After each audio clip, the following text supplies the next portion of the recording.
Spinning beach ball of death. Hey, we're live. Welcome, ladies and gentlemen. Tonight we're talking to Travis. Is it Weidemann or Weidemann? I feel like I should have asked. Weidemann. It's Weidemann. It's Weidemann.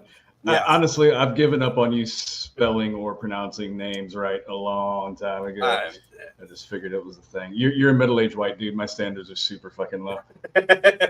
Yeah. That's the joke they make about that. It's like, quit calling fucking people fucking having a midlife crisis in their 50s and 60s. We die in our 60s, man. Fucking if you remember the 90s, you're past your midlife crisis, pal. Well, shit. I feel like there's a weird generational gap, though. Yeah. Well, I mean, there's been like so much new technology in the last fucking 40 years. Well, what less than that? I would say in the last 25. Because, like, if you think about it, right? So I was born in 1992, and I have this strong conviction that anybody born between like 86 and 94 is a totally different generation than somebody born in even like 1995 or 96, like a year later. Because I relate to somebody born in the 70s more than I relate to somebody 5 years younger than me. Well, yeah, but like we're also in that like weird thing where like I'm not saying that like we grew up playing outside because we didn't have Nintendo. We had Nintendo. We just you know our parents just didn't want us in the fucking house, and now it's like exactly. Or I guess since like the mid 90s, like, all right, well here's your fucking Xbox, have fun, kid. Not to mention the storylines on those games was like 2 hours long. So what are you gonna do? Yeah. Well, I mean that was the thing though. Is like back then like video games weren't as they couldn't be as long as or complex, so they just made them fucking hard, so you couldn't make them quick, unless you found out where the warp whistle was. The rape whistle? Yeah. Okay. You went you got a guy in the pyramid. Mario Brothers 2. It's the same song from was it the warp whistle song from Mario Brothers 3 is the same song as the opening credits for Ocarina of Time. I said a completely different thing when you said warp whistle, and you just went with it, and that's hilarious. Yeah. The hell, Bowser? No. What are you doing, stepbrother? Wait, is Luigi the stepbrother? Probably. They're Italian, who the fuck really knows what's going on? Greetings from the capital, fuck off, Fed. Oh, hey, that's Dom. Okay. What's up, Dom? Hey, Lois, what's up? I read the comment before I read the username, and I was like, "That's sketchy." Oh, never mind. I remember that guy. Yeah.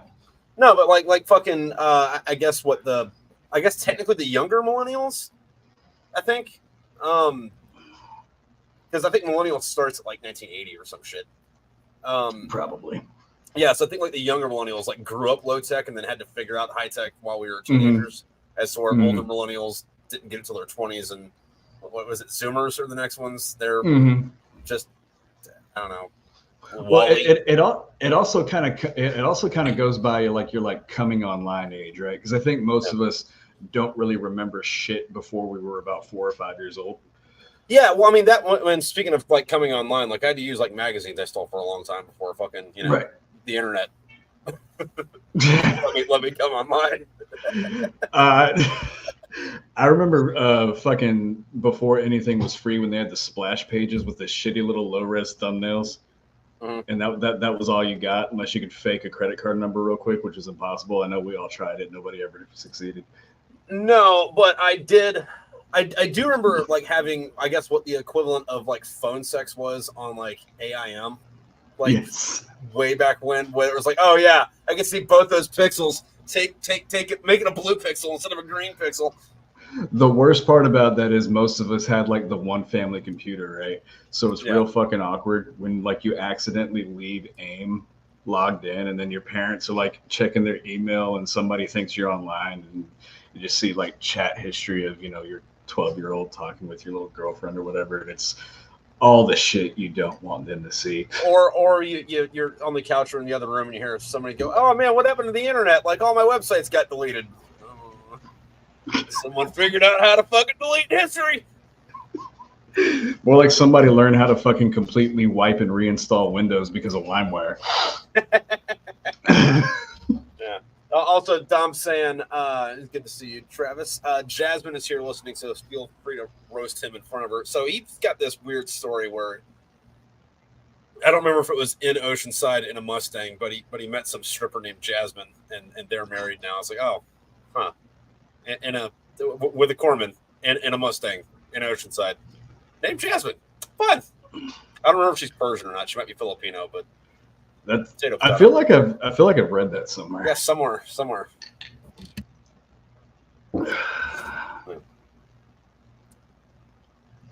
Now I'm trying to think. Where the fuck? Canterbury Tales. Yeah. But anyway, fucking what is it? Last fucking chapter of the third book fucking dropped Wednesday. I don't know what day of the week it is. It's Friday. It's Friday now.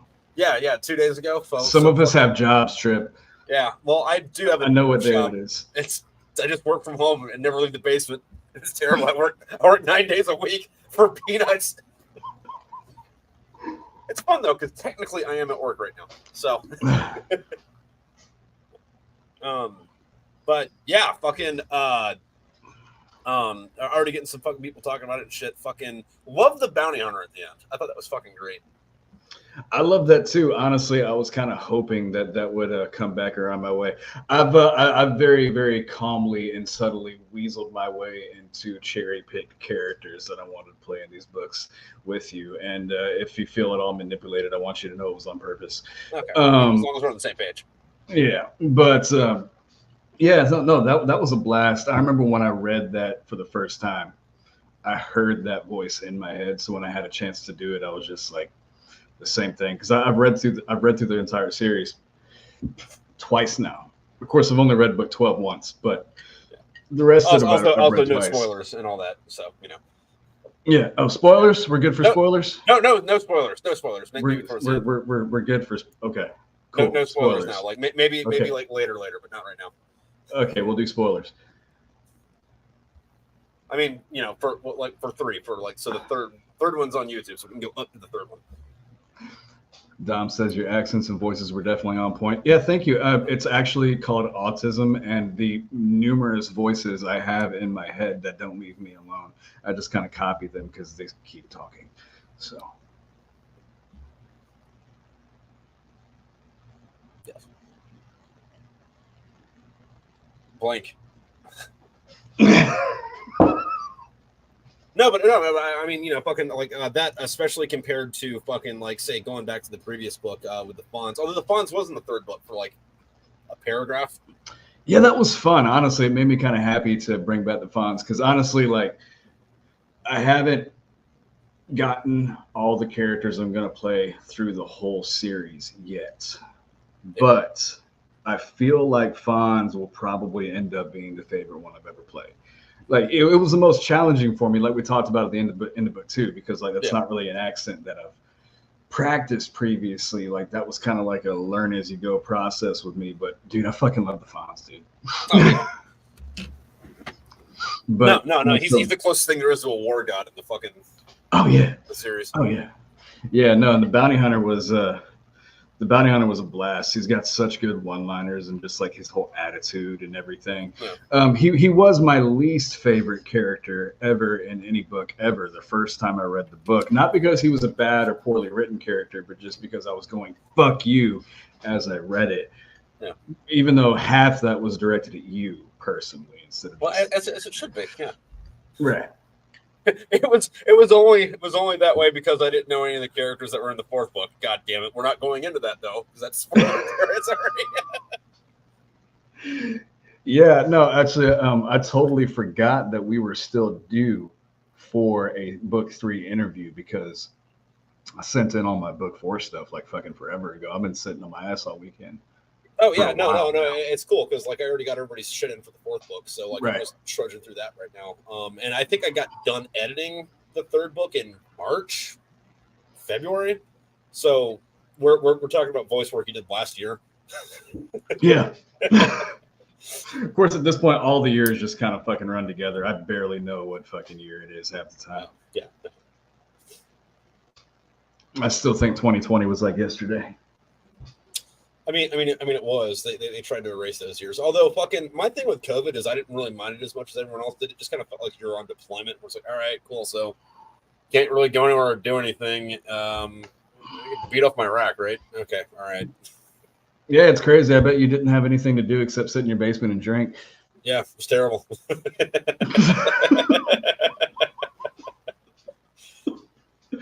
Trip came outside 5 years later. Everybody's dying and on fire, and you're like, "What the fuck happened?" Oh shit, guys! Rip Van Winkle. Yeah, God, no. On that though, fucking, there's a bar I go to down the street, and they just got in a bottle of fucking, was it Pappy Van Winkle? I'm like, oh, that looks nice. What is that? Oh, that's $100 a shot. No, I'm good. Jesus, I'm fucking good. Like, why would you make that shit? Who's buying that? Oh, someone is buying that. Okay, normally at bachelorette parties. Got it. It's like when you go to those restaurants and you pay like $5,000 just to have your steak covered in gold flake or whatever. Just it's the equivalent of just pulling your dick out on the table, except you don't go to jail for it. That's the only purpose for it. Yeah, well, I mean, fucking, even that though, like Goldschlager is only what, $20-$30 a bottle. I'm sure with inflation it's probably closer to 40 now, but still, like, that's what everybody else is. My Schlager's inflated. Is that a different show or is that later? Different channel. You gotta go to Patreon for that one. Actually, we don't have access to that website in Texas anymore. No? Why not? The hub. Oh, lame. Yeah, we got caught in that whole thing. With you need to put your the age verification and shit. Oh, yeah. I mean, you still have access. You just gotta upload your fucking credit card information and driver's license. I don't know. Get a VPN. Of all of the organizations that I would want to have my personal information, you know, fucking, I keep talking to Texans because I have a lot of Texan friends, and they keep telling me about how bad Oklahoma is, but then they start talking about Texas, and I'm like, I don't think that Oklahoma is the bad state in this relationship. No, so, okay. Oklahoma is like all of the worst parts of Texas, except it has no redeemable qualities. Okay, so like you can't get on Pornhub in Oklahoma then either? No, absolutely not. Oh, okay, all right. Yeah, no, it's so so Texas is big enough to where there's a lot of great things, and then there's a whole lot of shitty things. You can't have this much physical area without having a few shitholes. Yeah, yes, I've driven through Texas several times. You get past Houston going west, and then it's like, oh man, it's a lot of sand. Fuck, that's a lot of sand. Yeah. Why doesn't it stop? Am I in that movie Dune? Is this Tatooine? Yeah, no, that's more of a like a Lubbock fucking oil patch thing out there. That's way the fuck out west. But yeah, no. So basically, Oklahoma is like those parts of Texas that have nothing going on except for meth. Except that's the whole state. So you don't have like a cool Fort Worth or Austin or Padre Island or something to break it up. It's like the dumpster in the backyard, basically. I don't know. I've been to Oklahoma twice, and once we took a bunch of guns and just shot shit in the woods. So I had a good time. And the other time I was banging a redhead, and it was a good time. I didn't really enjoy the state much, but their hotel rooms were nice. The only thing I've ever done in Oklahoma is noodling. Yeah, that whole thing. And also with the fish. Yeah. Well, they got a bunch of gar up in Oklahoma, don't they? Luckily I didn't get those. No, we just had catfish. See, noodling in Oklahoma is okay because they have a slightly different wildlife breakdown. Noodling in most places in Texas or Louisiana is a terrible idea. Well, I mean, it's not a terrible idea in like Louisiana because like that's where Mardi Gras is. There's a lot of the pride folks there, so they don't slut shame you for it. Well, I'm noodling. You just do it out in the street. Yeah. The other noodling. Also, Tanker Ross, yes. Zig Zion, fucking the goddamn Earth Federation are fucking terrorists. Evil, oppressive government. If you could delete Austin, Don the Builder, if you could delete Austin, you delete. Okay, so deleting Austin would remove a large portion of the issues in Texas. However, I would rather delete all of the California migrants that made Austin what it is now. Because Austin used to be the best fucking place in the world, and I stand on that. Up until about 2008. Ever since then, it's no. Yeah, but you weren't old enough in 2008 to do anything fun. That depends who you know.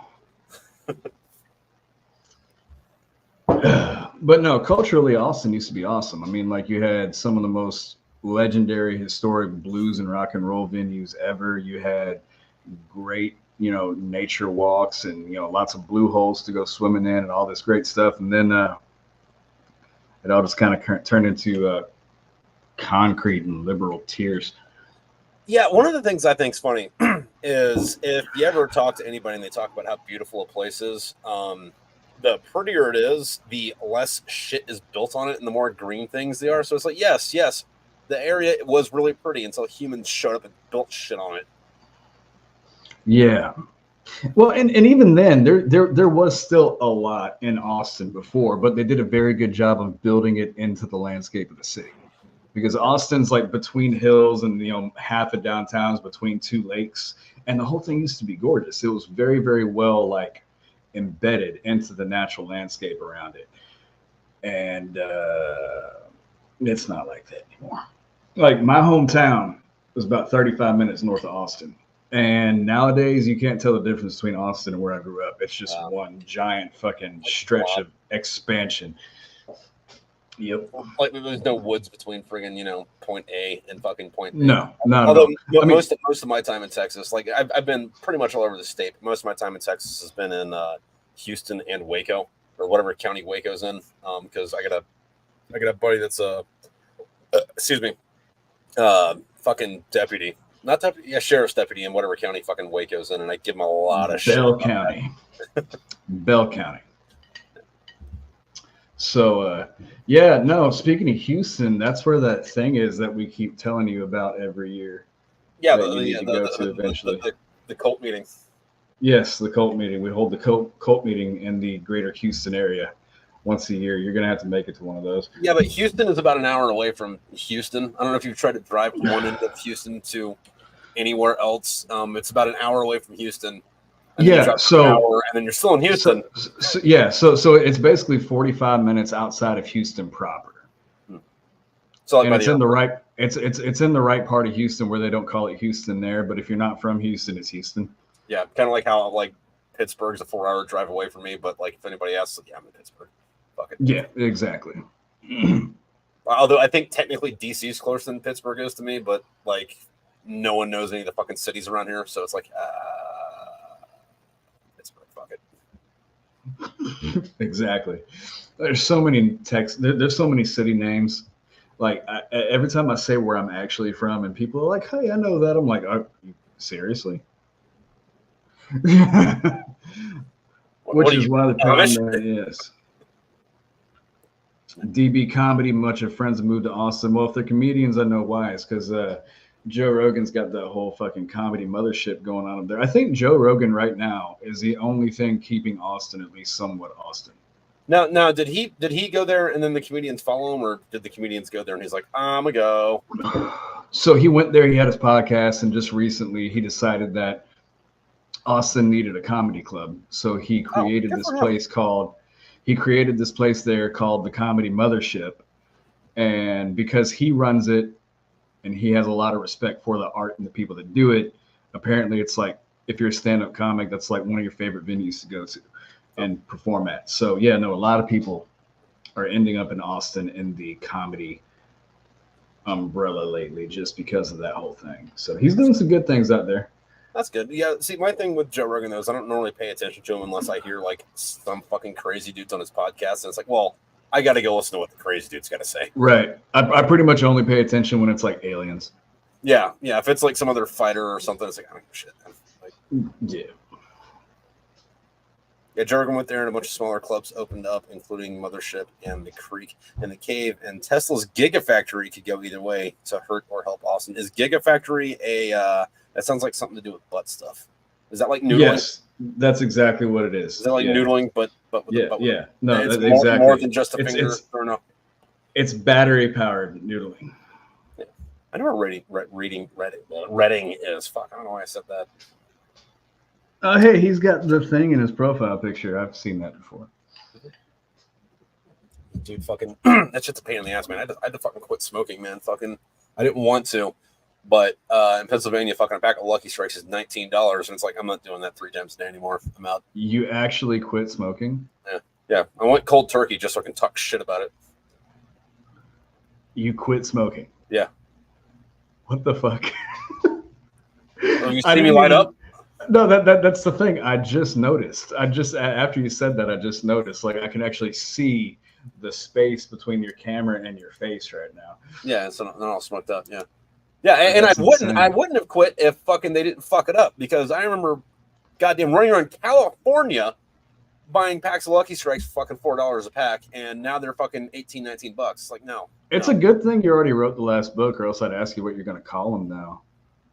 I mean, fucking, it depends on what you're. I got a fun one I'm working on now. I don't really want to talk about it. I'm in the Smokepit books. But yeah, you know what is depressing though? You know what this costs now? No. This is like $8.50 a can now. That's dumb. It's starting to get kind of stupid. Dude, if cigarettes were $8.50, I'd fucking still smoke. But it was $6 like 3 months ago. Yeah. Yeah, no, that's dumb.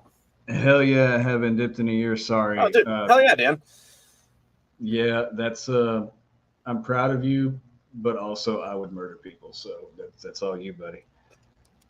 Oh, dude, yeah, imagine this. There's an alternate universe out there somewhere where instead of smoking, it's all Redman, and the Smokepit Fairytales novels, instead of being about smoking cigarettes, it's about chewing Redman, and that makes the Indian fucking Native American plot line a lot more heavier in it. But it's still this fucking Redman. Oh man, I haven't seen Redman in forever. I think the last actual like straight up whole leaf chewing tobacco I had was Levi Garrett. And you know, that stuff's actually good. It's got like a really nice sweet molasses flavor to it, and the nicotine hits hard as fuck. It's just a pain in the ass. And then like the juices are so like thick and full of molasses that it's like spitting out fucking like just straight up syrup. And it's a pain in the dick, dude. It's so messy. It's all stringy and everything. It's not my thing. Yeah. No, and John, no, I was getting unfiltered Luckies up here. You just have to ask for them. They like to hide them from you. But no, you can still go get like the fucking like dirt cigarettes that like taste like a hooker's asshole for like $4. But those are like the what do they call them? Like the Montenegro or whatever the fuck. It's like, how much are the Cowboy Killers running for up there? I think they're about 12. So, but I don't know. I never liked Marlboro. Like I was always on the Camel side of that argument. Like I think I saw that fucking T-shirt or poster that was like Desert Storm propaganda, where it was like I'd fly 1,000 miles to smoke a Camel, but like instead of smoking a Camel, it was a cruise missile going up Saddam Hussein's ass. I was like, okay, that one.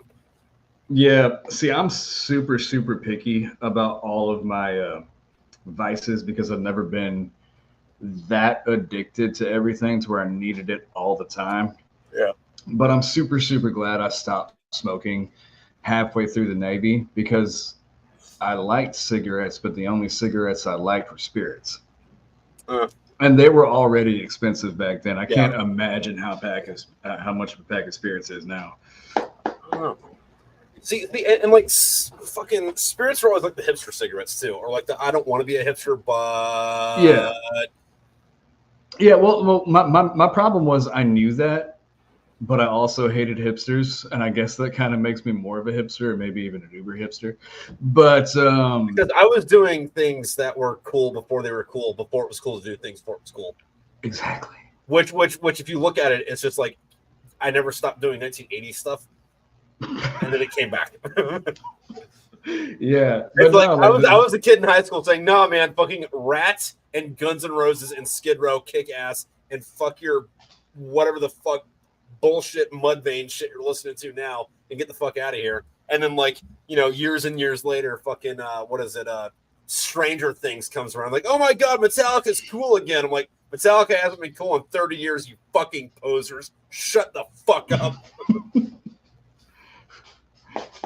Yeah, see that was the problem though, is that spirits are legitimately just fucking good. Like you can be somebody who doesn't even like cigarettes and you smoke a spirit and it's like, hey, that was pretty fucking good. It's good tobacco. It's just you're also kind of an idiot. Yeah. Also, Dom, have fun in the shower. Fucking busting that for me. Think about me when you come. Being summoned to the shower. You stank ass. Now, is that somebody inviting him into the shower or being like, you're not getting in this bed until you take a shower? No. He's the one with the super girlfriend named Jasmine that he drives around in Oceanside in a Mustang. I can remember when the Neon Zero stuff came back when I was in high school and my mother was mortified. Yeah, see, when you said Neon, I was thinking of the Dodge Neon. And I'm like, yeah, no, I'm fucking mortified that anybody would bring that fucking shit up either, man. like I like to complain that they don't make good cars anymore, but then I think of the Dodge Neon, and it's like, oh, they haven't made good cars in 50 years, man. Like, do you remember the era of NASCAR when half the cars on the track were Dodge Neon bodies? Yeah. I met Richard Petty at the PX one time. I got a picture shaking his hand. He gave me a coin. He had to deal with Monster. It was fun. I'll post that to Instagram if somebody reminds me later. But fucking after he got done with the Superbirds, I forget what it was. I know it was a Pontiac. I think it was a modification of the Grand Am, but they only made like 500 of that fucking Pontiac. My dad had one for a bit, and it was really cool because I wasn't allowed to go near it because it was the only cool car Pontiac made in the 80s. There were not a lot of genuinely cool cars in the 80s. There were cars that were cool in the 80s, but that doesn't mean they were cool overall. No, and it was all GM. It was either fucking Firebirds, Camaros, or fucking Corvettes. Like, nobody else fucking made anything worth fucking looking at. And like, I get the whole fucking Fox body Mustang thing, but that's only because you're a fucking poor redneck. It's not because you're poor, and it's not because you're a redneck. It's because you're poor and a redneck. Yeah, no, like every single person I know who legitimately thinks. No, I'm sorry. You're a poor classless redneck because you be a poor redneck and go get a Camaro, but you drive that class, you have to get a Mustang. Yeah, like I understand the. Not that I'm swimming in cash, but I understand the performance potential of the Fox body platform after you put a couple grand into it. After you drop an LS1 into it, yes. You can also make the 5.0 into something serious, but most of them are LS swapped, which, GM, go figure. But it's just so there is a way that a Fox body can be a good looking car, but we're talking about like a 1 out of 1,000 sample size. Yeah, it all has to do with exactly what year it is, what submodel it is, and what body kit is on it, and then what color is on top of that, and the overall condition of the car. And even then, it just looks like a slightly cooler crayon box. Yeah, there's this fucking awesome meme going around, and it's the aftermath of a tornado somewhere in the fucking tornado fucking alley, and everything's just destroyed to shit. In the middle of where this garage used to be, there's just a fucking immaculate like 82 Mustang, and it's like not even God wanted that thing.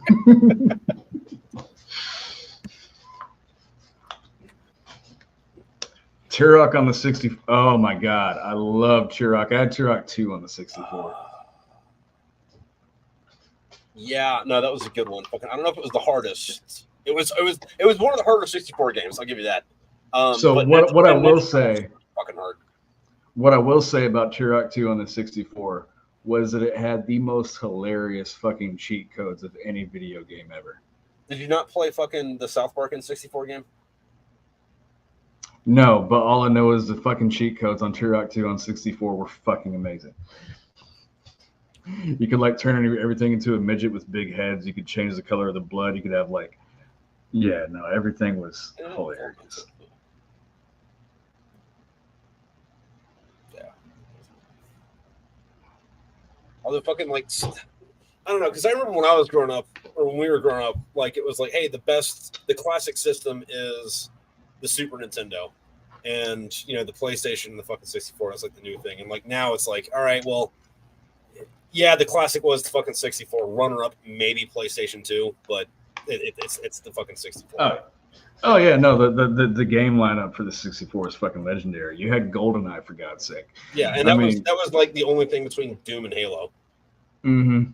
Exactly. GoldenEye. I also nerded out heavily on Star Wars Pod Racer.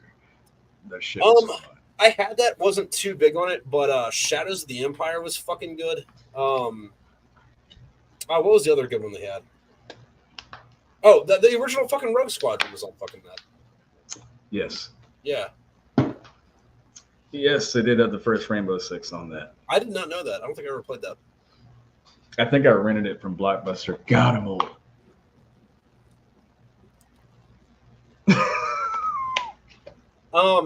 The other one though is like everyone like fucking talks about the Mario Kart for 64, but Diddy Kong Racing I think was like the real fucking gem of the fucking cartoony racing games on the Nintendo. Oh yeah, they have this thing on the Switch because my oldest kid has a Switch now, and they have this thing on Nintendo Online where you can like have a whole game pack of N64 games on your Switch. Oh, nice. And it's like they add a couple games to it every few months or so. But recently they've been adding shit because they started out with kind of like mediocre 64 games, and now they're getting to the good shit like your Mario Party, Mario Kart. Nice. They put Star Wars Pod Racer on it, and then a couple months ago, I think it was like in December actually, so that was a while back now. They finally got GoldenEye on it. Ah, fuck yeah! And my son comes up to me. And he has the set of the Switch plugged into the TV, and he comes up to me with one of the Player 2 controller, and he's like, "Dad, they have this game called GoldenEye on here, and it looks really fun. It's got 2-player. What's GoldenEye?" And I was like, "Son, sit down. It's about to get your ass whipped, is what's up. Sit down. You're gonna get schooled." I put way too many hours into that fucking game. Oh man, I took that kid back to 1998 so goddamn fast. And the guns were like just complete idiocy. Like what is it? Like my favorite was the Clob. Yeah, where it was like just like a shitty fucking scorpion. It's like a silver fucking Uzi Mac 10 fucking thingamajigger. Yeah. It's inaccurate as shit, but it's great as a fucking area fucking denial weapon. Yeah. Like no, you're not going over there. They had auto aim on that game, but it was really hard to engage the auto aim, so you had to like perfectly center yourself with the other player. Yeah. Also, Tanker Ross, so I get to buy the 3rd book on Audible soon. You've been able to buy the 3rd book on Audible since March, man. You just couldn't listen to it all on YouTube until here. 4th one is going to be a while, though. I don't think the 4th one's going to be on Audible until probably the beginning of next year, and that's just because it's the longest book, and I'm there's 17 chapters in the 3rd book. There's 25 chapters in the 1st book. There's 40 chapters in the 4th book. I'm on chapter 15 or 16. I'm going to upload one tomorrow onto Patreon tomorrow morning. The 4th book's long as fuck, so it's going to take forever to get all of it done. But yeah, no, 3rd book is on Audible if you want to snag it from there. But yes, GoldenEye. The eye that is fucking GoldenEye. Oh man. The laser gun was fun as hell. They got the Moonraker laser in that game, even though it has nothing to do with the GoldenEye movie. Either did the last 2 levels, but I also never fucking unlocked those until like I'd had them for like ever. Mm-hmm. Like everyone else had stopped playing it and went to fucking PlayStation or like PS2, and it's like, well, but I just unlocked these new levels. This game's cool again. You guys killed them the first 3. I listened to that work while I'm trapped under a welding head. Good shit. Dude, fuck yeah, man. Thanks for... You get... So here's the thing about that. If you're welding and listening to Smokepit Fairytales, you get a much more visceral experience during the combat scenes if you lift your hood a little bit while you're welding. If you pull your dick out during the sex scenes, though, like, just imagine you're... Preferably not while you're welding. It's immersive, and you're getting the super clap.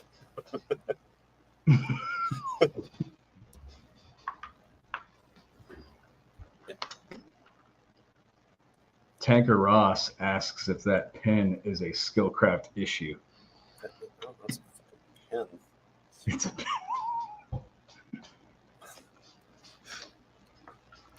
Well, Precise V7. Rolling Ball by Pilot. I don't know. It's a Pilot.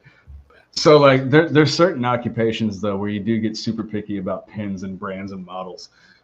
Like, if you're super reliant on them, like when I was doing, like, military police shit, like, my notepad was literally my lifeline. Yeah. And I was very fucking picky about pens. I also learned that if you have 50 pens, you have 0 pens, and they will all disappear within a week. Yeah.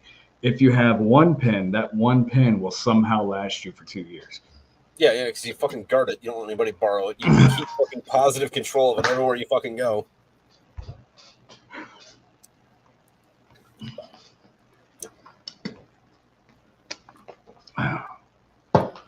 So, Tanker Ross, Mr. Skillcraft issue pin guy, when did you figure out you had autism?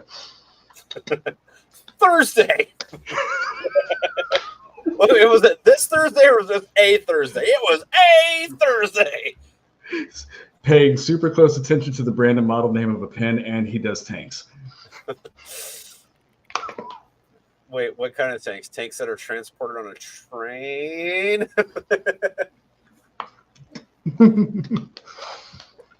Keep 2 pens. A good one for me and a cheap one for everybody else. Yeah, 2 pens, a lighter, pocket knife, keys, wallet, phone.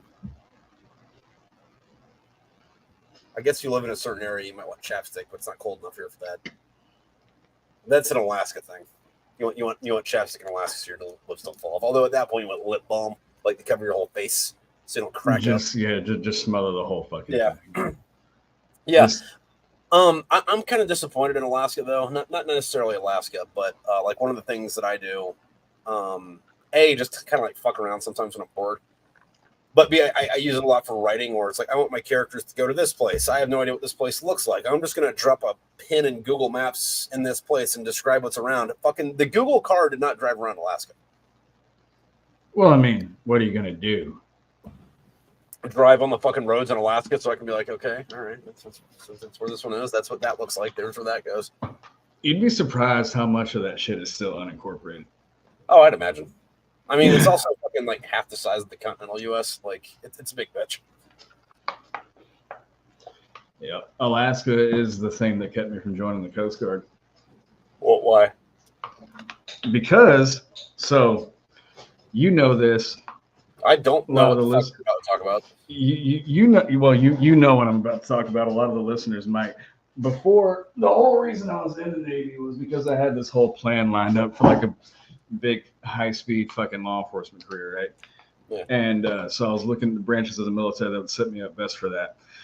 And the best law enforcement program, or the coolest looking law enforcement program I could find in the military initially, was the Coast Guard, because they do some pretty cool shit on that end of the spectrum. The rest is puddle pirates. But so I went and talked to a Coast Guard recruiter. And I was like, yeah, see, I want to do this, this, and that. And he went, okay, yeah, but the Coast Guard's a super small community. The job you're talking about is a job everybody in the Coast Guard wants to do. So we have a waiting list. So we can enlist you for that rate, but you're going to be waiting. So you're going to be undes for probably 2 years. What that means is you're probably going to be chipping paint on a cutter in Alaska for 2 years. And I was like, I'm going next door by. Tank Rose, you have two tank paintings? Huh. Well, I'm glad like I don't remember painting a tank more than once. I'm gonna imagine that those are about 2 years old and I was really drunk. So I was about to suggest. Yeah. I drank through COVID. COVID was 2 years ago, right? Just COVID? Just COVID. Yeah. No, I have a story about that here in a second. But yeah, no, fucking yeah, dude, I fucking love those long white paintings. Like, thanks, man. But I have a friend, oddly enough, lives in Houston, and apparently in 2016, I had a fucking hard on for painting this woman. So I get out of the Marine Corps, I stop at her house in Houston on the way, fucking coming east, and she's got like a whole wall of paintings I made, and I didn't recognize one goddamn one of them. And I was like, what the fuck? These look like they're mine. 2016. This was all in 2016. And then I stopped. I was like, I don't actually remember 2016. Whoops. So, yeah. God. 2016 was Fort Worth for me. I don't remember a lot of it either because I was stuck on 100 hours a week on night shift. So everything just looks like a black blur. Yes.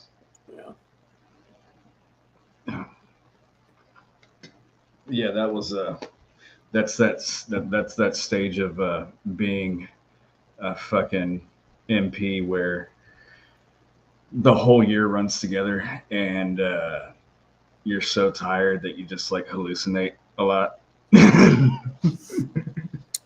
Yeah, and you've had some fun fucking goddamn fucking stories about that. If you wouldn't mind sharing in a second. Also, by the way, I haven't painted a Zaku in a fucking hot minute. I would love to. Fucking hit me up sometime.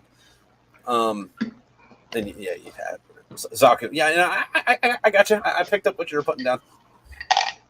Yeah. Anyway. So there's the one thing that I still don't know if I really can talk about. I've told you about it offline, but I don't know about public forum. The incident with that one chief. Oh yeah. Well, I mean, now we've brought it up. You remember that story, right? I remember it, but that doesn't help the people at home. We're not talking. We're entertaining right now. So, also, real quick, I've heard this story. I'm gonna make a drink. I'll be right back. You regale the public. So basically, I was stationed at a naval air station in Fort Worth, Texas. Being stationed at a naval air station when you're in the Navy basically means you're fucked. Because the Navy obviously financially prioritizes boats. That's what we're for. So when you're landlocked in the middle of the continental United States, you're very far away from boats. Therefore, you're very far away from funding. The funding was so bad, we didn't even have duty weapons that worked. But that also means that leadership, like your E7s and up and officers, have literally nothing they can do to better their careers except for fuck with people and make it look good on the resume.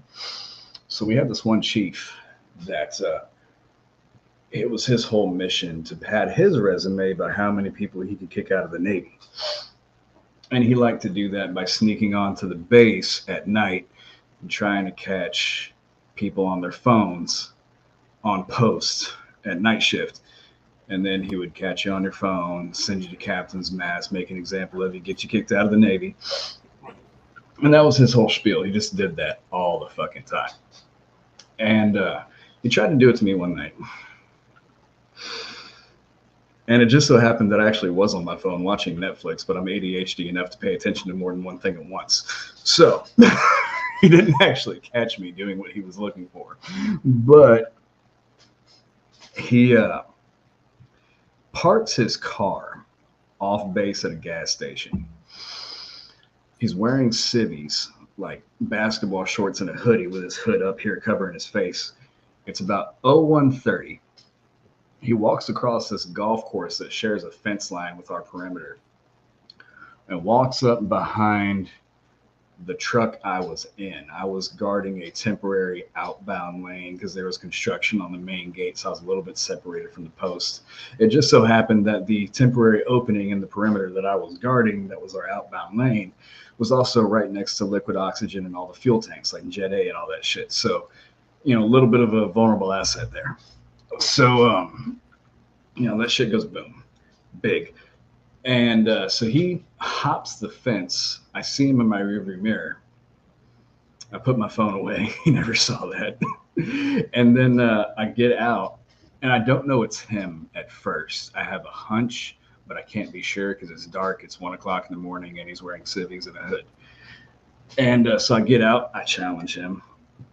And at this point in time, he realizes that he did not catch me, and now the jig is up, so he's going to turn it into a game, but he didn't relate to me that it was now a game. And he starts jogging to the fucking gate where all the boom boom shit is. So I yelled, and I came out of the holster, and they say that whole thing where you like draw, smack, extend, or whatever. I was right in between draw and smack. I was like right here, like a good half second away from boom. And he turns around and lowers his hood and says, "Gotcha." And I'm like this. You know what? No, you don't. Bang. Oh, sorry. I didn't know it was you. The problem with that situation is if I would have done that, I wouldn't have gotten in trouble. Yeah. It would have been totally fucking justified, even if he was the chief. Because you're not supposed to run drills on your sentries while they're armed, and it's not an announced fucking drill because safety and shit. And yeah, so I was about half a second away from shooting my chief that night. And me being the wonderfully amicable with leadership type of person that I am, naturally, I took it right up the chain of command. And from there on out, my whole life there was hell because I put this giant fucking target on my back because I was really bad at kissing ass. So speaking of like how you do drills properly, I read something not too long ago, and by not too long ago, it was sometime in the last 10 years, because last week and 20 years ago were the same fucking right thing in my mind. But there's not a lot of information that's like factual. Hey, this is no shit information about Delta Force out there, right? Like most of it's just hearsay or rumors. But there is one that's like I know this is a real thing, and I think this happened under the Reagan administration. But the story comes from a guy that was in the Secret Service. He's at the White House, and he's like, one of the sniper guys up on the roof, and like his boss comes out and says, "Hey, give me all your fucking ammo. Here's dummy rounds, or your fucking paint rounds, or whatever the fuck they use. All right, have fun." So he's like, "Okay, well, I know something's up because they just took my ammo and gave me, training ammo or whatever." He's sitting there for a minute, and then he like hears his partner go, "What the fuck?" And he looks up, and there's dudes parachuting onto the top of the fucking White House, and then he gets his ass whipped and then like thrown out into the lawn, and then like 10 minutes later there was some fucking international fucking like what the fuckery, and then Delta Force isn't allowed to play games with the Secret Service anymore. And it's speculated that it took them about 5 minutes to take the White House from insert. It's like, I really want to know what the buildup to that was. Like, hey, how safe really is the White House? Well, how can we test this?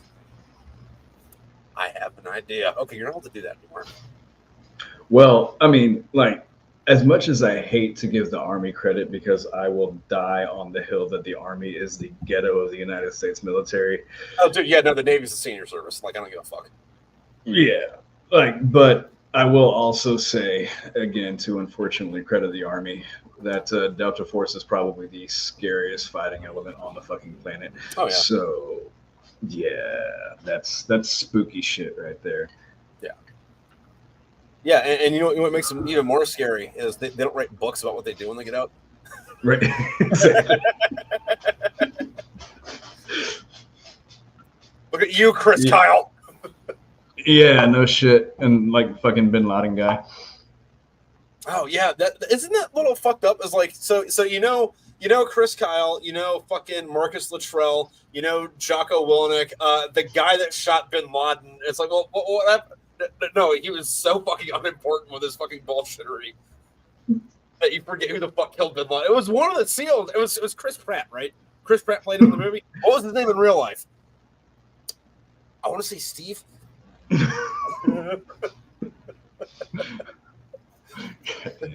Yeah, no, the only Delta Force guy that I know is in the public eye is only in the public eye because he's been goaded into being interviewed in a couple podcasts, and he also has like some sort of like security training. He like gives gun marksmanship classes to people and shit. Have you ever heard of John Shrek McPhee? No, the only one I know is fucking the Rick Moranis looking motherfucker that shows up in the memes. Like, oh, you don't gun, do you, son? Oh, I forget his name. Yeah, no. I mean, if you ever start like interviewing people out in the wild, you need to go get a hold of John Shrek McPhee and get some of his stories, dude. Like, oh my God, you need to watch some of the shit on YouTube. Him talking about the shit he did. I think he's one of the only people. Then again, Delta Force is one of the only guys that do this, that run like legit one-man operations instead of teams. Yeah, there was one. I forget what the guy's nickname was, but he took his whole recon setup was he got a job as a taxi driver in Baghdad for like. That's him. That's him. Yeah, that's right.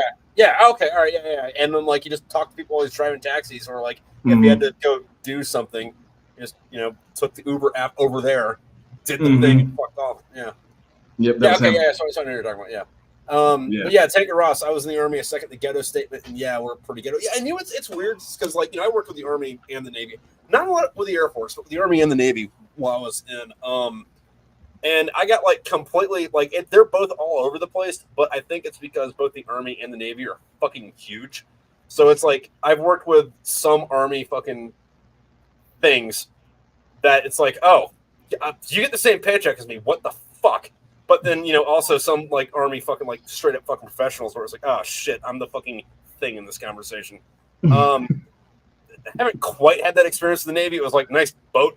Like I felt like Dave Chappelle playing Rick James walking onto a ship. Like, yeah.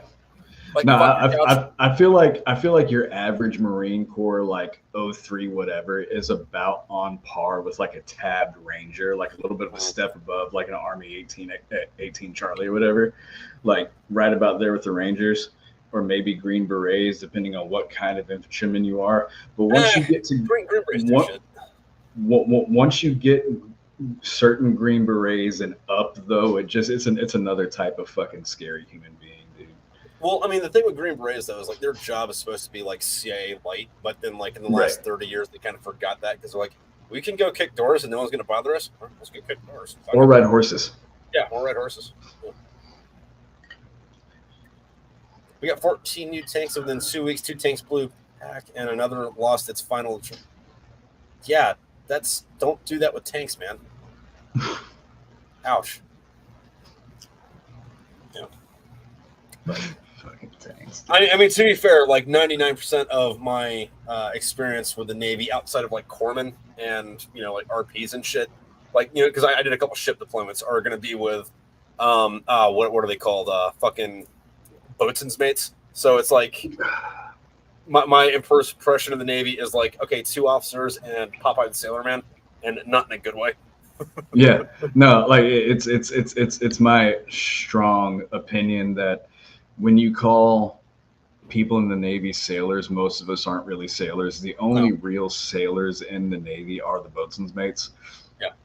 And that can be for better or for worse. They're either like the most hard-ass motherfucker you've ever met, or it's like, what the fuck? Yeah, no, or both, where it's like, yeah, man, okay, I do not want to be in a fight with this dude, but hey, what do you do for a living? I paint the boat. Cool. I'm good at tying knots. Yeah. Yeah. No, but then like a lot of my fucking Army shit though too was like, because I was stationed on Fort Meade for a bit, not on the CIA side, but like on the actual Army side, and then I was in Bragg for maybe about 4 months. So what is that? 82nd Airborne. They're a shotgun of talent. Some of it's good, some of it's not. Some of it's just hitting you, and you're like, what the fuck is this? Well, yeah, the 82nd, it's like a lot of their bulk airborne infantry, but then they also have those portions of the 82nd that go on to Ranger, Green Beret, Delta. A lot of that comes out of that same pool, but man, that pool is diverse. Well, yeah, but it's easy for them to do that though too, because like the JFK Special Warfare Center is on Bragg, or whatever the fuck it's called now. So like it's not like you gotta like say you're anywhere else, like if you're in like 10th Mountain or the 101st Airborne or whatever. It's not like you got to go through a bunch of hoops to like get sent 1,000 miles away to go to this course. It's like, hey, I want to go to this course. Your command says, all right, it's literally down the street. If you fuck up and fail, I'll see you in a week. Not the Army has to spend 12 grand on you to fucking see if you're cool enough to do this or not. My pops was boats like on the captain's gig on the USS Intrepid back in the 60s. You don't hear about the Intrepid a lot. I mean, you hear about it, but like not like a lot. Like that was sailing. I sailed the dirt. Yeah, dude, that was fucking. That was back with the fucking, not the original Enterprise, but like the big Enterprise everybody knows, like the fucking Captain Kirk. No, the fucking World War II one. Aircraft carrier. Yeah, Captain Kirk. I don't know if that was the first Enterprise or not. I don't think it was the first Enterprise, but that is like the Enterprise. And I know enough about Captain Kirk, dude. I wrote a fucking novel series about banging green aliens. Oh, is that what that was about? Oh, okay. No. Fucking, I just shared a meme directly related to that, where it was like the hierarchy of needs, and the bottom half of it was like getting hot pussy from a girl I'm married to and I love, and the top bit was a fucking gun. Yes. That's my hierarchy of needs. And that's a lot more fun if you just combine it. Yeah. Fucking that is one of those things though. Fucking a lot of people have been fucking hitting me up recently. Not hit me up, but like, in the comment section. She was like, "Oh, I like how like Hank's defining characteristic isn't actually random drunk dumb asshole Marine in Oceanside. It's he loves his wife and he'll kill you." It's like, yeah. No, I like that about that character. Yeah, I mean, some of us can kind of be people sometimes. Mm-hmm. Using that word loosely. Yeah. There have been 7 ships named Enterprise in the U.S. Navy. Somebody read their Blue Jacket manual. Hey. Now I watched a doc on the fucking the aircraft carrier in World War II not too terribly long ago, and it was like, okay, so Pearl Harbor happened, that thing went Super Saiyan, and every time it went up against a Japanese fucking not every time it went up against a Japanese, I'm not going to say whatever, but anything Japanese, it went another level of Super Saiyan, and by the end of the war, it was like Super Saiyan 9 with like the bootleg fucking haircut fucking fan art you find on you accidentally downloaded off LimeWire, like his hair is 3 miles long, he's banging Chi-Chi and Bulma at the same time and just saying fuck, dropping the sun, I'm gonna do this with my fists. We actually have a World War II aircraft carrier with a very similar story to that, dry docked as a museum 15 minutes from my current location. Really? It's the USS Lexington. Yeah. And that motherfucker was scary. They call it the Blue Ghost, and you can like once you get like down past San Antonio, you start seeing billboards for it, like advertising the museum ship and all that. And that motherfucker, I love watching, like going there and listening to people talk about it, because they started to use that ship as a psyop, because for some reason the Japanese attacked it multiple times, but they always attacked it just slightly wrong, to where they would always think they sunk or disabled it, but they didn't. They would just declare like, yeah, we defeated that ship, and then would go get repaired and show up like a couple weeks later. So they kept thinking it was a ghost ship. Like the Japanese literally had like legends about this ship, like it's an undead fucking like ghost entity. Back by unpopular demand, motherfucker. They're like, why won't it fucking die? That's the same fucking ship. Yeah. Fucking, what does it take, Ross? The second one or the first one is the bottom and midway. Yeah, there were 2 Lexingtons.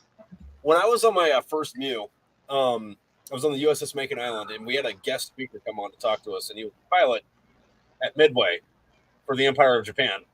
Damn. Which was really cool, because being our age, you grow up, like, you knew guys that were in World War II growing up. They were the old guy down the street, and it was all of them because everybody was in the fucking war. But I talked to a fucking guy that was a Japanese pilot, and it was really cool because, like, his explanation on why they lost the battle was because, like, a day and a half before the actual battle started, like, we sent bombers to go bomb their fleet, and they all missed. But because there was enemy bombers in the air, he had to be in his fucking cockpit, like, awake, ready to fucking go for 36 hours before he actually took off. So he took off, found the Americans, immediately got shot down. I was like, all right, well, I'm going to do my life raft thing. Looks like it sucks to be up there. I'm going to take a nap. And then he woke up when he was getting pulled out of the water by Americans and spent however long in an internment camp at, like, to Hawaii in the 50s. Yeah. Like, oh. Yeah, talking about the wreckage pics, and so the first Lexington was actually a holdover from World War I, and it was a much different platform of aircraft carrier. So when the second one showed up, the proper World War II ship, they did still think they sunk that one multiple times, and you could tell the difference because a World War I carrier and a World War II carrier look a lot different. There's like because like a World War II one's an actual carrier, and a World War I one's like a passenger ship. They just nailed the fucking deck to. Yeah. A lot more visible, like fucking steam fucking pipes or whatever. I'm a terrible Navy person. I don't know what the fuck they're called. Smokestacks. Fucking, my ship was a 2015 Impala. Don't ask me both questions. Fuck it. Well, I mean, it's funny though too, because like the Navy's like what? You got like 9 different navies. Like what? You got surface Navy, you got carrier Navy, you got sub Navy, you got dirt Navy, but dirt Navy is not Greenside Navy, and dirt Navy and Greenside Navy is not like base Navy, and that's not aviation Navy. No, dirt Navy is ghetto. Yeah. Dirt, like I might as well have been in the army. Yeah, fucking what CBs and their bitches. Oh fuck. Yeah. Yeah, I mean, no, those fucking patrol cars they had us in these 2015 Impalas that weren't even police packages. They just put the steelies and lights on them and like a little oh, cage in the back. nice. So like the suspensions were bone stock, everything was bone stock, and then they gave me a collateral duty once I picked up third class, and my collateral duty was being the vehicle maintenance supervisor, which meant I was responsible for like making a spreadsheet to send to the fucking command every month as part of their PowerPoint presentation for like their budget shit to show like these are all our vehicles and these are their maintenance statuses and this is what they need. The only problem was it was a completely pointless brain dead job because I would suggest something like, hey, this car is going to blow up if we don't change its oil now. It's got like this much on the dipstick and it's black and smells like burnt ass. It needs to go. And they'd be like, well, it's not due for an oil change for 3 months, so we're not going to do that. And I'm like, fine, we'll blow the engine. Fuck it. Not my paycheck. You know why they call it a beat cop? Why? Because you beat your feet. Oh no, what happened to the car? Not the car. I was joking. Come back. I'll change the oil on it. I'll do it with my own money. Fuck. And that's where I learned how to be professionally sassy in emails because we would get because like once I was on night shift, nobody actually wanted to show up to my shift and talk to me because then they'd lose a couple hours of beauty rest. So I'd get these emails like, "Hey, we get all these vehicles going down and they're not serviceable. What the fuck, Weidemann?"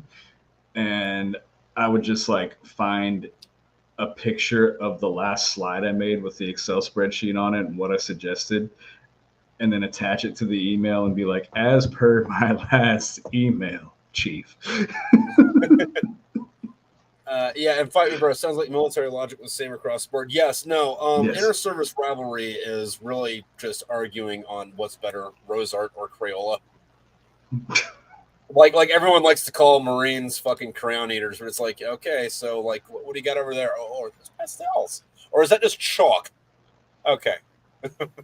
Unless it's the Air Force. Fuck the fucking Air Force. No, yeah. I don't know. The Air Force seems like it used to be a fucking cool thing. Like, I might have told you this story. I don't know if I have or not. If I have, I'm going to tell it again because, doing the thing. My dad was in the Air Force back in the day, right? And he was the guy that loaded weapons on the F-111, and the F-111 was a swept-wing attack aircraft that was nuclear capable back because originally we were just going to like actually bomb the Soviets instead of sending a missile over there. But the way apparently that works off treaty is you have the plane on the runway, but you can't have the nuke on the plane. You have to have it outside of it, and then you have to have a big computer next to it to arm it. And you have have to have a guy on post there that's guarding it, and 12-hour fire watch shifts, and it's got this like 46-digit long fucking arming code, and it's the late 70s, so you're just hanging out in Mountain Home, Idaho, and you're pressing buttons because it goes do red, red, why is that light green? And he said between green light and face and pavement was about 45 seconds. He didn't know there was a second team that's job was, that light's not supposed to be green, and they just like are like sitting like fucking attack dogs. And apparently he spent the next 3 days underground getting his ass whipped. Fucking how did you get those? He's like, I was born on Firewatch, man. But apparently my dad, from what I understand, in the 4 years he was in, he picked up sergeant 5 times. So Yep. No, that's the Air Force likes their fucking planes, man. They get really mad when you touch their planes. Yeah. Like the Navy and Marines, we park them outside like it's a fucking like gas station parking lot. We really don't give a fuck. They're just kind of there. But the Air Force does the whole red line thing, and you don't walk across the red line, dude. The red line is bad. Yeah. I only know that because where I was at was Naval Air Station Joint Reserve Base. So there's a couple of Navy Reserve units there, and that's also where 2 different Texas Air National Guard units were stationed. They had the 301st Fighter Wing and the 136 Airlift, so it was like fucking F-15s and C-130s. Now, because those are reserve units, and even though they have their own security forces attached to those squadrons, those are reservists too. So they don't have any fucking full-time Air Force MPs. The only full-time MPs were us. Yeah. So we had to go through all the Air Force centric training on that base with their guys and get their fancy IDs and shit and learn about their red lines. And we stood their flight line watch. And literally the whole thing, the Air Force, there was like deadly. Like usually Air Force are like inviting you to golf and calling you by the first name and everything's super casual and their food's better. But when you talk about their airplanes, they get fucking serious. Yeah. They were basically like, hey, if anybody crosses this red line where there's not a break and they don't have this fancy Pokemon card holographic ID, stick a rifle in their face. So what you're saying is the Air Force does take their actual job seriously, but 99% of what they do isn't their actual job. Yes. They really care about their airplanes. Yeah, that was the whole deal. And like we had to do it that way no matter who it was, or else the Air Force would like breathe down our command's neck. Like if anybody crossed that red line improperly, we had to go fucking balls to the wall like fucking psychotic. Yeah. Rifle in your face, down on the ground, fucking everything, whole 9 yards. Which was funny because across the red line area was the weapons bunker, where all the Marines kept all their weapons shit, like all their missiles and all that shit. Yeah. And the Marine air wingers had to go there a lot, and the only way there was crossing the fucking red line area. Now, you were a Marine. If you were also a Marine Corps NCO, would you trust your average private or lance corporal to I don't care what the rest of that question is. No. I do not care what the rest of that sentence is. No. What do you think would happen if you sent your favorite private or lance coolie to go pick some shit up from the munitions bunkers and there was a red line in between point A and point B? Why would he be going over the red line? No, go around. Go on the path you were told to walk on. There is they have to drive there in their vehicles, their govies, right? Okay. But there is a so they're not just going over there and they're fucking like 98 Grand Am. They're still fucking right. It's the govie, but it doesn't matter what kind of vehicle it is. Like there's a break in the red line specifically for vehicles, and you have to. You can't just cross the red line. You have to cross the gap in the red line. Yeah. Right. So if you're over here, bad. If you're over here, bad. If you go through, good. It's that retarded. So, but do you think your average fucking lance corporal is gonna actually care enough to like look for the gap? They're not going to. So yeah, no, it was sad. No. And I would imagine the exact fucking train of thought is, what are they gonna do? Exactly. Yeah, and then they found out, and yeah. I hated being that guy. I was just like, then after all the Air Force people left and all the paperwork was filed, I had to be like, look, man, I'm not in the Air Force, so I understand you. I understand how dumb this is, but I need you to understand. But I have to shoot you if you do that again.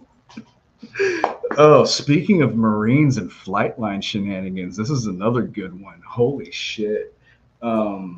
So I tended to treat Marines a little bit nicer than I did other Navy people, just because I felt like we spoke a more similar language.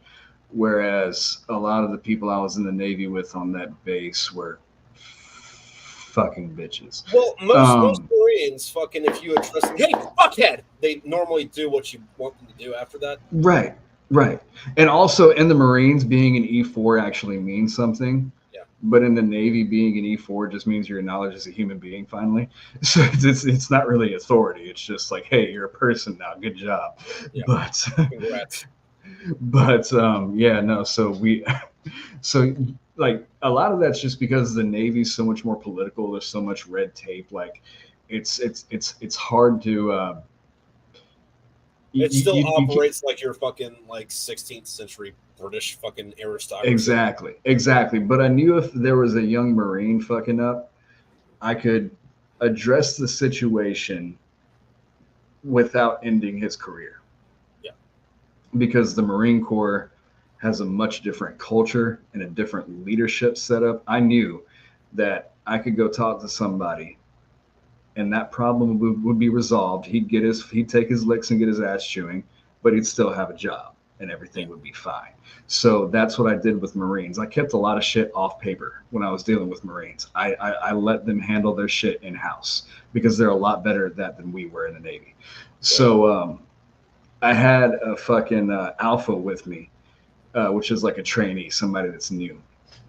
And we're riding around, and I get this call that there is a black Subaru WRX cutting C-130s off on the taxiway, like ignoring right away, just driving right the fuck in front of taxiing C-130s, not yielding to the fucking airplane traffic and shit, just like trying to fucking die, right?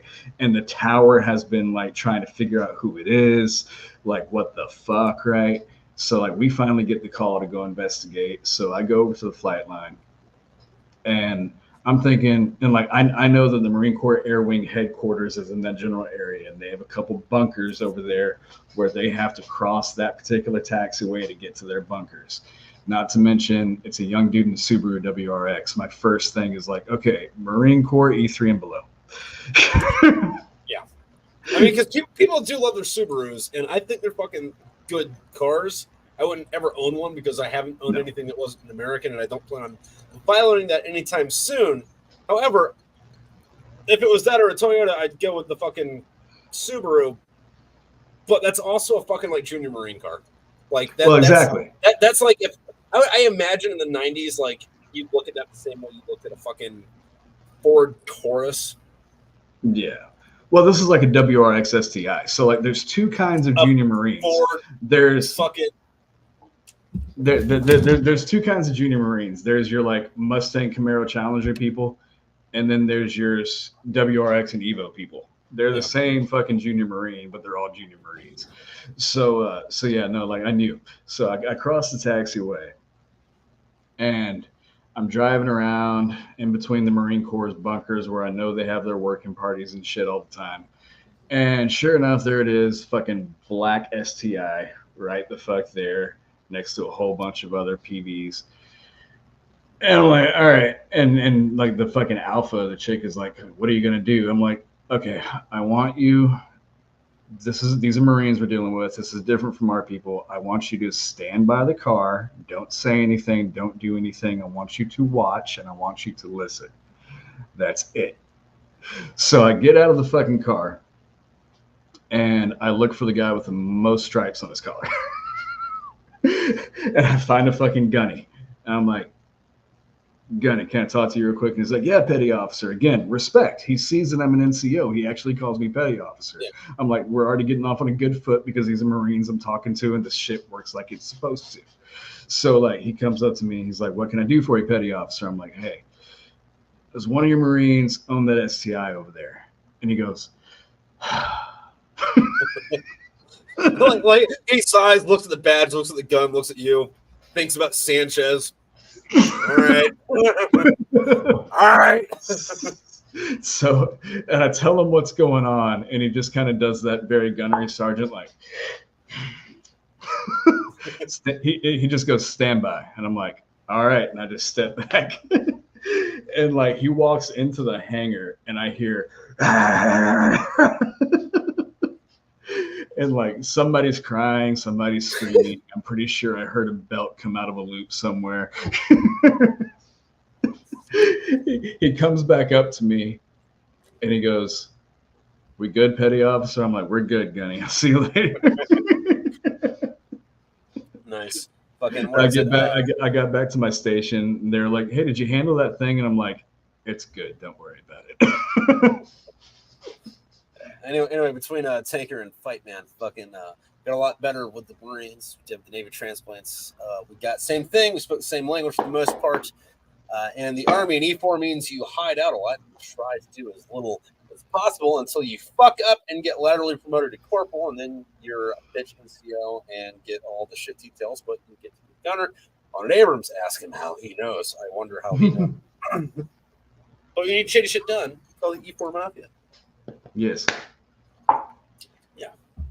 I don't know, man. Like fucking when I was a corporal in the Marines, I didn't respect corporals in the Army just because it's like I know that you're like one bad day away from fucking being a goddamn specialist again, and my battalion commander has specialists or E4s too. Remember that they have 2 E4s. They got corporals. Yeah, no. That's what I'm saying. Like you're one bad day away from being a specialist again. That's where my battalion, my colonel has to get involved to take this away. So, yeah, I don't know. That was just my. But then again, like when you're what 21-year-old fucking asshole E4, then your outlook on life's fucking shitty anyway. So, which that's something that you kind of fucking forget about. Which I am really looking forward to having this exact same conversation when we're done with the 4th book and wrapping it back around to it. That like people like watch like war movies or like think about their time in the military if they were in, and forget that like everybody that was like John Rambo or fucking John Bassel and Roddy Murphy or some shit was a 20-year-old douchebag while they were doing all that shit. Like, and it wasn't like they grew up to be some like wise man, and when they turned 40 they went to go be the tough guy. It's like no, most of that they did when they were a teenager, and then like after they got done fucking doing whatever it was they're known for, they went and like had an argument with their girlfriend because she like looked at a guy the wrong way.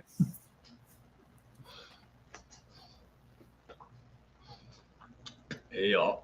Yeah. Oh, fucking A. So this shit's actually pretty good. What is it? What you got? I was not going to try it, but they're out of my usual. I'm usually a Jameson Black Barrel guy. Yeah, what but you I remember the one time I tried regular proper 12. Yeah. To me, it was like right on par with Jameson Black Barrel. And Jameson Black Barrel and Jameson are like 2 different tiers of whiskey. So like, but yeah, the regular proper 12 was actually really fucking good, which I was surprised. Maybe it's because Connor got a little bit of cocaine in it, but I'm usually not a flavored whiskey guy, but this shit, man, this is not bad. Yeah, no, I was on a big proper 12 kick a couple of years ago, mostly because it tasted close enough to Jameson, and it was like $3 cheaper. So yeah, like I don't know, hard fucking argument. To me, it's actually a little bit smoother than like regular fucking like normal label Jameson. Now, it's been a while since I've had either one of them, but I remember the difference being in the aftertaste. Yeah, Jameson's a little more on the nose on the aftertaste. Yeah. I love Jameson, don't get me wrong, but it lets you know it's there. Proper 12 just kind of goes away. Yeah, no, I haven't been drinking a whole lot of whiskey, but what I have been, it's been still an Irish whiskey, but it's been Writer's Tears. Yeah, I almost did that. Although it's like fucking $50 a bottle, so it's like that's why I didn't. 2 or 3 months, It was on the shelf right next to this, and I looked at it, and I thought about it, and then I saw the price, and I was like, I'm good. Next time, it's not my birthday. Oh man. Anyway, that's why I got hooked on the books. The first chapter of the first book reminded me of the banter with the boys. Exactly. Mm-hmm. Yeah, no, fucking. I think that's also something people leave out of military fiction. Is where I think I'm filling a good gap, because you either have, I'm going to write this book about how badass I was, or regardless of if you were a badass or not, or I wasn't in, and I'm going to write a story about guys that are in the military and are cool. And it's like, does no one remember fucking Lance Corporals, man? No? Okay. Yeah, no, like they write us like we have the personality of drywall, like we're all fucking G.I. Joe, and that's like, yeah. Anybody you meet in the military who acts like that, I guarantee you 100% of the time has done absolutely fuck all. Not to get political, but JD Vance strikes me as one of those types. But I'm not talking about his. I'm not talking about his politics at the fuck all. I'm talking about while he was a public affairs Marine. I've met enough of them. I'm looking in his eyes, and it's like, you ask questions at safety briefs. I know that when I see it. Anyway, to piggyback off what the commander just said. You are a Lance Corporal. Shut the fuck up. Let Gunny talk so I can go home. Sir, you forgot to mention the battalion run. I swear to God. You know who did that with us? We had this guy. To this day, he's one of the most perplexing individuals I ever met in the Navy. I'd been in Fort Worth for about a year. And every year or so, just like everybody else in the military, you get your like new wave of fucking boots in, right? Yeah. And usually they're like 18 and they're stupid. They're fresh out of high school. They're douchebags. They need to get introduced to real life and be less annoying for a little bit. And this motherfucker, his name is Scott Brown. He enlisted at 34 with a wife and 3 kids. And he's Mormon. Good for him. And like hands down one of the most perplexing situations I've ever been in, because the whole time he showed up as like an E2 or what the fuck ever. He's 34 years old, the most Caucasian man that ever caucused. Mormon, multiple kids, like, and I mean like super Mormon, like always like quoting the Bible a little too much, but like the weird Mormon Bible, not the one we're used to. Yeah. And he had this weird personality where like he was old enough to not give a fuck, so he would often say what everybody else was thinking, and we all loved him in those moments. But he was also the ask questions at briefs guy and the you forgot about the run guy. Just because he was so weirdly literal about everything. But I got stuck on night shift. The special brand of autism that you don't appreciate. Yes. And like the whole there were times when he was in my section, so I'd be stuck with him on night shift with him as my alpha.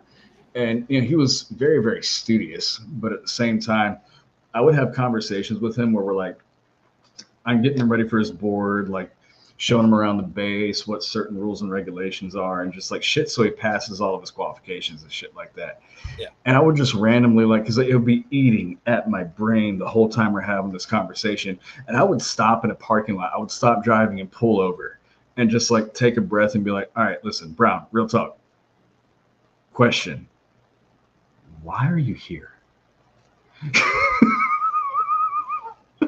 What the fuck drove you to just walk up to a fucking recruiting station? Being the person that you are, you realize we're all alcoholic, borderline about to get divorced, completely not mentally okay degenerates here, right? You're Mormon, you're 34. You had a career. What the fuck are you doing here? Like, why would you subject yourself to this? Yeah. What was his answer, though? You know, the dude talked so much in a monotone voice.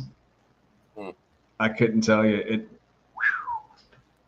because he would be like, well, and then start talking like this, and then it would just be a lot of this. So he'd get about like 5 minutes into his charade of very slow, overly explained talking, and I would, it was gone.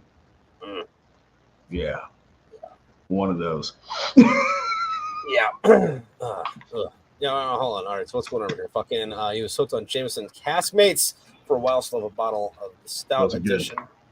Got fucked up drunk with my pops last weekend on Tin Cup Irish whiskey. I don't think I've ever had Tin Cup. But he's 80 and can still drink like a sailor. And fight me. I've only seen one other author get banter right, and he had to add a lexicon to his books for non-military to understand all the acronyms and slang. Who was the other author? Because I don't know, and you know, correct me if I'm wrong, or like let me know your thoughts. But like most other military authors are very like, if they are literal with it, it's about how cool the Navy SEALs or the Rangers are, and they get a special knife and special boots and a cool hat, and you know that they're cool because they have a cool hat. It's like, all right, neat. Where's the story in this? So I went to Bosnia. Neat. What did you do in Bosnia? I did war stuff. Are you going to write this fucking book or just jack yourself off the time? Okay, all right. Timothy Willard, Damned if the 219th. Damned of the 219th. Never heard of him, but I will look into that. I did, though, like another one, one of the few outliers. There's a guy named Ernest Younger, and he wrote a book called Storm of Steel, which is about his time in World War One. And he joins the German army in 1914 as a private. 4 years later, he's a colonel off virtue of they go out, everyone above him gets killed. Or everyone gets killed minus him and 5 dudes, and he's the senior ranking guy, so they just promote him. Which, is horrific enough. But there's also a lot of stuff where it's like, so I got really drunk, and I was on watch, and I wasn't supposed to be drunk on watch, so my sergeant took my rifle and gave me a pickaxe, and I had to go dig for landmines with a pickaxe in no man's land while I was drunk, and I had to keep doing it until I wasn't drunk anymore. I was just hungover. I hate the English. This is their fault. I got to tell you, though, when you said when you were prepping, like building up to that whole spiel, you said something about this is one of my favorites, and then you said a German name, and then you said World War, and I thought this was going to be a completely different. No. No, but I did recently watch Downfall again, which is the movie where all the fucking Hitler memes come from, where he's like yelling downstairs. Yeah. That's in the top as far as I'm concerned, like film wise, that's one of the best movies ever made. It's Shakespearean and it's fucking tragedy. It's extremely well made. Every fucking frame is a fucking painting. Sound design's fucking great. It's tense. They made the right people the heroes, the right people the villains, even though everyone was a bad guy. Like it was like, all right, hey, the good guy in this is it's the SS guy, and it's just because he's trying to get civilians out. That makes him the good guy, right? Okay, also, everyone's doing cyanide and shooting themselves. That's what this movie's about. Okay, all right. I remember that one. Speaking of that, have you noticed that Hollywood has a very, very weird talent for finding men that look suspiciously exactly like Hitler? What do you mean? Every single movie I've ever watched that had Hitler as one of the characters, the actor that played Hitler looked way too much like Hitler. Think about that movie. Think about fucking Inglourious Bastards. Think about like every single Hitler you've seen. I think it's just the dark complexion and the mustache, which is hilarious in its own right because it is hilarious in its own right. Because we got to make this 1,000-year Reich of blonde hair, blue eyed Aryan dreams led by this short dude with black hair and brown eyes. Because that makes the math there works, right? That like Hitler's fucking right hand man is named Himmler. That's some like fucking Waluigi fucking bullshit as far as I'm fucking concerned.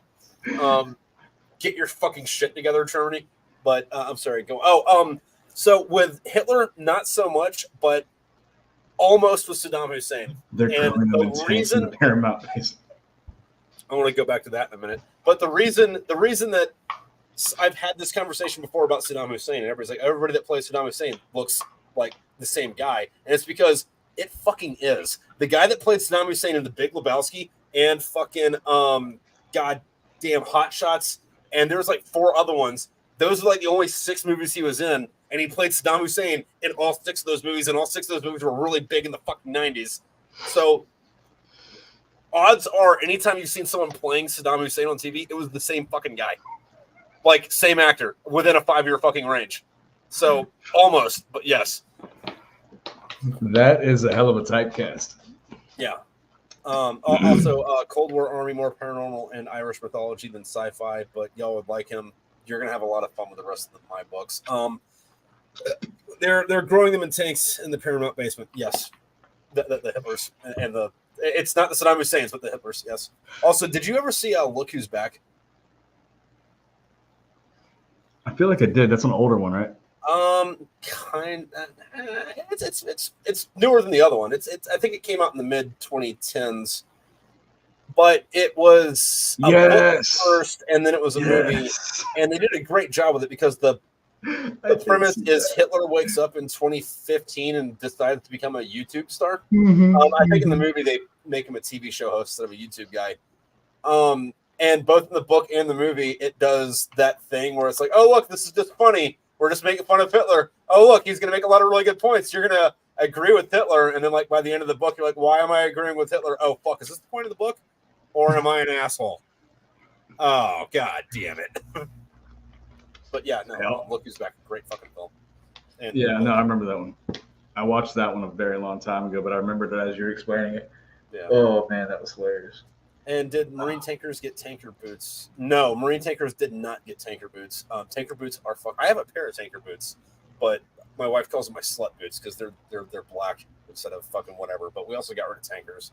When did the Marine Corps got rid of tankers and snipers like within the last 5 years? So. Yeah, I remember how mad the Marine Corps tank guys were about that because the Marines who were tankers really fucking loved their tanks. Well, dude, I got a buddy that fucking, you know the pictures of them. It's a fucking Marine Corps tanker dudes, and they're pulling down the statue of Saddam Hussein in Iraq. Yeah, I got a buddy that was driving the tank that fucking did that. He was a civilian when I was in 29 Palms, and like we're just friends on Instagram still. Cool as fuck, dude. But he's also one of those dudes that's like 50 and jacked and drinks more than I do, and will let you fucking know that he drinks more than you and is more jacked than you, and fuck you because of it. Great to fucking hang out with, fucking great sense of humor. But you know, you have to be able to drink and lift, or you get to be the butt of the joke for the night. You non-lifting sober asshole. Oh man, don't make me come get your straps. Tripp has a lot of different kinds of straps. He's showed me all of his straps before. Yeah, strapped like a gun, strapped like a glove gun, strapped like a leather glove gun. They're not leather anymore. They're silicone, aren't they? I don't know. Fucking, I remember one time somebody left a big suction cup dildo on my fucking Bearsham door, and I used it as a doorstop for like 3 months before it disappeared. I'm guessing during field day. As one does. Yeah, but I mean, you put it on the back of the door so the door doesn't slam. Yeah, and then it does a boing. Yeah, and every once in a while you lick the back of it, you stick it on your forehead, and you chase somebody around. Like, I mean, if it's gonna stick to your forehead. Wasn't that in one of your books? I don't fucking know. Oh yeah, no, yeah, no, yes, no spoilers, no spoilers. That's yeah, it's coming up. That's coming up. Yeah. Although we are wrapping up towards it, so no spoilers for the next book, but you are coming back. I am coming in the next book, and there's some good things coming in Smokepit Fairytales 4 for those of you that are just listening to it on YouTube. Another one where I had a lot of fun without any spoilers. I will say 3, I had a couple of side characters, and then I got to be the bounty hunter right at the end. And this one, you're going to hear me quite a bit more like you did in 2, except I'm not doing a funny accent this time. Yeah. Fucking. Yeah, the fourth was gonna be good. It's a lot more robust. I think there's like 70 fucking voice actors in it. I'm sorry, 70 different characters. Not that many voice actors, but it was a big fucking bitch getting everything together. Just getting everybody's stuff in, just so it could, be all front loaded, so I didn't have to like worry about pulling stuff in while I fucking did it. But everybody did a fucking great job on it. I'm still putting it together on Patreon. I think tomorrow I'm dropping the 15th or 14th chapter. So I am working on it, and it's gonna start coming out on YouTube in a week and a half. I'm not uploading next week for a chapter because we're doing this to everybody. Right. Yeah.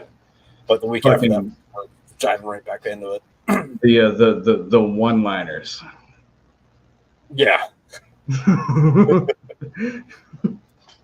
Fucking fantastic one-liners.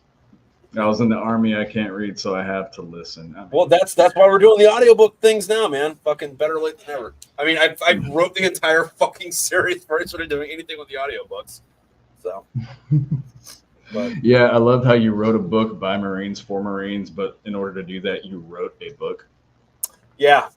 I'm a very forward thinker. But once you put acting to it and add some music, it'll probably be a lot more friendly to your target audience. Well, that's one of those things, though, is like I think that this is a good way of doing it, because most audiobooks are, I'm just going to talk like this the whole time, and I'm going to tell you the story. And this guy came into the room and he looked around the room and he noticed that there was a light bulb where there wasn't a light bulb, and blue was green. So he said, "Hey, Bob," and it's like that for fucking 20 fucking hours. Like, nobody wants to listen to that. That's fucking, I mean, sure, fine if you get like a really good voice actor, doing the thing, or a really good narrator, but like, I don't want to fucking do that. I don't want to do all the fucking voices. So it's get other people to do it. And I think it works out better this way. No, it does. It's more of an audio drama format, and I think that the whole thing came together really. It's coming together really, really fucking well, and I think they're getting better as we go too. Yeah, which that's one of those things, like, experience is that thing you don't need until you already have it. Right. You don't have it till you don't need it anymore. Right. Something, I don't know. Like, yeah, like it'd be nice if I knew how to do this when I started, but you know what? Fuck it. I'm balling. I wish I would have been available earlier, because being Fonz in book 1 would have been fun as fuck too. Yeah, because he had some good lines in the first one. Mm-hmm. Yeah. No, just see, like, so later characters that we've talked about for later installations might rival it, but I really don't think I'm going to have as fun of an experience as yelling some of that shit in the fucking Salvadoran accent. Oh, no, because the Fonz is fucking vicious. I wish I had all the takes of how many times I fucking cracked while I was recording some of that shit. Yeah. But I didn't start recording the bloopers until like chapter 10. So, I didn't start saving the bloopers until chapter 10. Right. Yeah, no, because I think to get as vicious as the Fonz was in the second book, you'd have to be one of the main characters in the 6th book, or one of the main characters in the 8th book. Mm-hmm. To like really get into it. But those are also all heavy fucking combat books, less drama or comedy, and more, oh fuck, shit's happening. What the fuck are you doing, guy? What is like a cat? Ow. Yeah. Fucking asshole. He's got claws. All right. Well, do you have any save rounds for the peeps at home?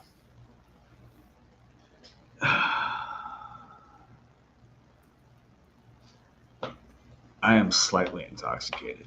Okay. Well, ladies and gentlemen, thanks for fucking tuning in. Fucking give it up for Travis Weidemann. He plays the bounty hunter and Fonz and a few other characters here and there. Do things. Yeah. He's bounty coming hunter, back. Fun as fuck. Yeah, he's coming back in the next one that's premieres fucking, 2 weeks from now, week and a half from now. Fucking, we're going to be diving into Chain Smoke Your Problems Away, Smokepit Fairytales Part 3. And all of y'all are going to be really pissed off about it until you get complacent with it. And then as soon as you get complacent with it, you're going to get really fucking pissed off at it. And then you're going to get my name tattooed on your ass. Maybe not that last part, but be prepared to be just very, very, very fucking angry for the next year, 2 years. Oh, no, because I did the math. Smokepit Fairytales 4 will be done in June. Okay, next year. No, so if that's the rate we're going at, honestly, if we're just talking about the opportunities to make readers and listeners angry as fuck at you and or us, we're talking about a good 3 to 4 years. Oh, yeah. but then after that, the series starts getting frisky. And weird.